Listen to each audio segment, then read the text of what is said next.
Okay, so a lot of people have been talking about Hamilton being historically inaccurate and the fact that Hamilton owned slaves and blah blah blah, and how dare Lin-Manuel Miranda not include slavery um, in his title character because the actual Alexander Hamilton owned slaves at one point. And to that I say, Hamilton is not and has never been a historically accurate musical.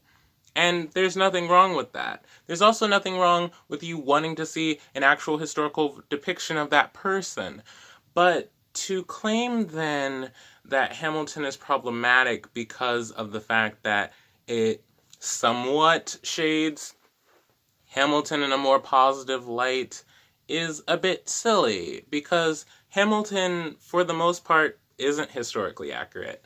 There's a lot of things that did happen in history that are included, but there's a lot of Alexander Hamilton's history that's just not included or talked about. The fact that Hamilton and Lawrence quite possibly were a couple or had something going on the side is never addressed. Lin-Manuel Miranda knows that that was a possibility in history. However, that's never addressed because it doesn't serve the function of the story that he's trying to tell. In the end, Lin is just trying to tell a compelling story and get people interested into researching more in history.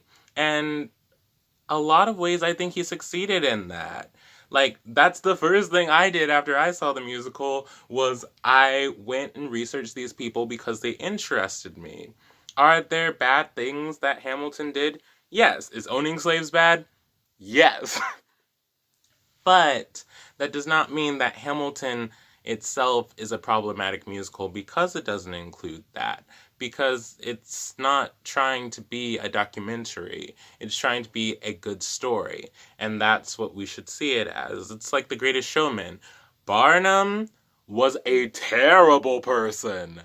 But The Greatest Showman is just trying to tell a fun story. And that's okay. That's what historical fiction is. And if we take away the right from people to ever stray and tell their own stories and humanize these great figures of our past, then you lose the ability to be creative and you lose the ability of making a new and interesting form of art. I think personally Hamilton has done a lot more good for people in different class systems of different races than it's done bad in not including the fact that Hamilton owned slaves. Truly. Because it opened up the market to showcase more culturally diverse talent of people who are Asian and black and every color of the rainbow. So, is it kind of annoying that he didn't include the fact that Alexander owned slaves? Sure. But also, like, that's one of many things that aren't included about the real Alexander Hamilton's history. So at the end of the day, you can love Hamilton, you can dislike Hamilton, but don't expect it to be something that it's not. Do your own research.